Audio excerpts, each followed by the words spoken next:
৭১-এ আমাদের আমাদের লক্ষ্যটা কী ছিল?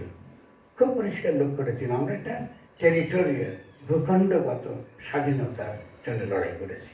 আমরা যেহেতু ৪৭ সালে পাকিস্তানের জন্য লড়াই করেছি, এই শোষণের ভিত্তিতে কলকাতা শহর গড়ে উঠেছে।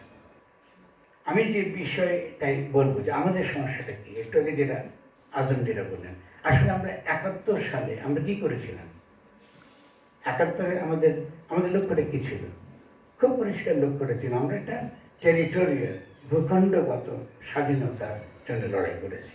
আমরা একটা হানাদার বাহিনীকে লড়েছি, যেহেতু এই পরিস্থিতির জন্য আমরা খুব তৈরি ছিলাম না।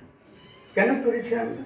কারণ হলো যে তার আগে আমরা একটা প্রাদেশিক স্বায়ত্ত শাসন চেয়েছি, যে আমরা চেয়েছি যে একটা ফেডারেল স্টেট গড়ে উঠুক, একটা প্রাদেশিক স্বায়ত্ত শাসন আমরা চাই। আমরা যেহেতু ৪৭ সালে পাকিস্তানের জন্য লড়াই করেছি, আমরা লড়াই করেছি, আমার বাপ দাদা যারা কৃষক তারা লড়াই করেছে, আমি লড়াইটা ন্যায্য এবং সঠিক এই লড়াই করেছি। কারণ হলো বাঙালি, তাদেরকে আমরা কৃষক বলি, তাদের অধিকাংশ ছিল বাঙালি মুসলমান। তাদের যে জমির অধিকার, জমির মালিকানাটা ক্ষুণ্ণ হয়ে যায় পার্মানেন্ট সেটেলমেন্টের কারণে। ফলে কৃষক লড়াই করেছে পার্মানেন্ট সেটেলমেন্টের মধ্য দিয়ে, যে জমি তারা হারিয়েছে সেই জমি উদ্ধারের জন্য। জমি তারা হারবার কারণে সেই জমির মালিক তারা হয়েছে মধ্যস্বত্বভোগী, এটা ছিল জমিদার মহাজন। এবং সেই জমিদার মহাজনদের যে পূর্ব বাংলা, তাদের দ্বারা শাসিত যে পূর্ব বাংলা, তাদের এই এখানকার শোষণ, এখানকার কৃষকদেরকে শোষণ করে তারা যে এই অর্থনীতি গড়ে উঠেছে, এই শোষণের ভিত্তিতে কলকাতা শহর গড়ে উঠেছে। কলকাতার প্রত্যেকটি রাস্তাঘাটে, প্রত্যেকটি তার পুরনো কলোনিয়াল জৌলুসের মধ্যে, এমনকি তার সাহিত্যের মধ্যে, তাদের যত ঠাকুর থেকে শুরু করে বন্দ্যোপাধ্যায়, চক্রবর্তী, ভট্টাচার্য, এদের দ্বারা লিখিত সমস্ত সাহিত্যের মধ্যে পরতে পরতে বাঙালি মুসলমানের রক্ত খুঁজে পাওয়া যাবে। ফলে ৪৭ আমাদেরকে একইভাবে অন করতে হবে। এটা ছিল কৃষকের আন্দোলন। ৪৭টা এসেছে বাঙালি মুসলমান তার জমি ফিরে পাওয়া, জমির উপর অধিকার পাওয়ার আন্দোলনের জন্য।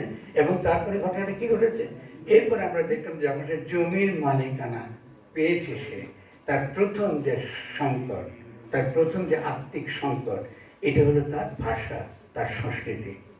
ফলে সে ভাষা এবং সংস্কৃতির জন্য লড়াই করেছে। ফলে ৪৭কেও যদি আপনি অস্বীকার করেন, আপনি কিন্তু ৭১-কে অস্বীকার করবেন। ৪৭টা ধারাবাহিকতা একই লড়াইয়ের। এবং এই লড়াই কবে শুরু হয়েছে? এই লড়াইটা শুরু হয়েছে ১৮৫৭ সালে। নতুন নয়, আপনি মুঘল সম্রাট আর নাই, মুঘল সেই পুরনো সাম্রাজ্য নাই, আপনি হারিয়েছেন। আপনি ভাবছেন যে আপনি আবার সেই সাম্রাজ্য ফিরে পাবেন, কিন্তু ১০০ বছর চলে গেল, আপনি ফিরে পাচ্ছেন না।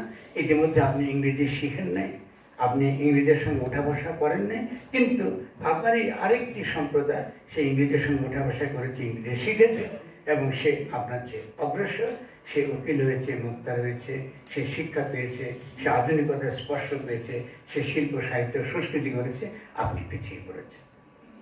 তাহলে আপনি দেখা গেল যে একান্তই যে কৃষক, তার যে হীনমন্যতা, একই সঙ্গে তার যে আকাঙ্ক্ষা, হীনমন্যতা কেন সে পিছিয়ে পড়েছে, ফলে তার মধ্যে হীনমন্যতা কাজ করে।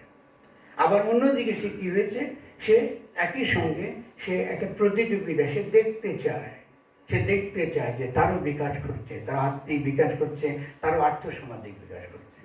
এই আর্থসামাজিক বিকাশের অধিকার সে যখন চাইছিল, ১৯২০ সালে ঢাকা বিশ্ববিদ্যালয় হয়, মাত্র খুব বেশি দিনের কথা না, কিন্তু সে ১৯২০ সালের পরে যখন পাকিস্তান গঠিত হলো, পাকিস্তানে আপনারা যদি নিজেকে প্রশ্ন করেন যে কেন ভাষা আন্দোলন সফল হলো, ঢাকা শহরের ক্ষুদ্র একটা মধ্যবিত্ত শ্রেণী যে ভাষা এবং সংস্কৃতি নিয়ে কাজ করে, তাদের এই লড়াইয়ের সঙ্গে বৃহত্তর কৃষি সমাজের কী এমন সম্বন্ধ আছে?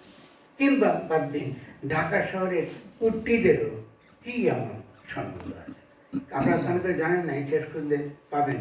আব্দুল মতিন ভাই, আমাদের মতিন ভাই এখন জীবিত নেই, তিনি আমাকে বারবার বলছেন যে ভুলে যান না, আমরা যখন ভাষা আন্দোলন করছিলাম তখন আমাদেরকে যারা টাকা পয়সা বিভিন্নভাবে সহায়তা করেছিল, এটা ছিল ঢাকা শহরের কুট্টি এবং বিশেষত মেয়েরা ইডেন কলেজের মেয়েরা হাতের চুড়ি, সোনার চুড়ি তারা খুলে দিয়েছিল তার কাপড় যখন দিত। এটা ভাষা আন্দোলনের ব্যাকগ্রাউন্ড। ঢাকার আপনারা এখনো জানেন শহীদ মিনার যিনি তৈরি করেছেন তিনি কিন্তু উর্দু স্পিকিং, যে প্রথম যে ইট দিয়েছে এসব দিয়েছে তিনি উর্দু স্পিকিং ছিলেন।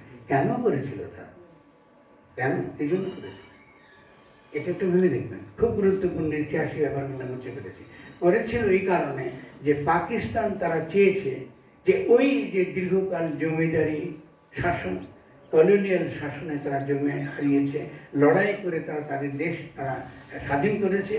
এই পাকিস্তানে তার যে আকাঙ্ক্ষা, তার যে কামনা, সে সন্তানকে পাঠাচ্ছে কলেজে, স্কুলে, সবেমাত্র সে বিশ্ববিদ্যালয়ে ঢুকেছে, মরিচ বিক্রি করে, চাল বিক্রি করে, পাট বিক্রি করে আপনি তার বুকে গুলি চালিয়েছেন। আপনি তার বুকে গুলি চালিয়েছেন। এটা কিভাবে প্রত্যেকটা কৃষকের বুকে গিয়ে বিঁধেছে। এটা শুধু ভাষার আন্দোলন ছিল না, একই সঙ্গে এটা ছিল একটা পেজেন্ট্রি, কৃষকেরও আন্দোলন। ফলে ভাষা আন্দোলন একই সঙ্গে কৃষকের যে আকাঙ্ক্ষা, তার যে চাহিদা, তার যে বাসনা, তার সঙ্গে এটা একত্র হয়ে গিয়েছে। ভাষা আন্দোলন সফল হয়েছে।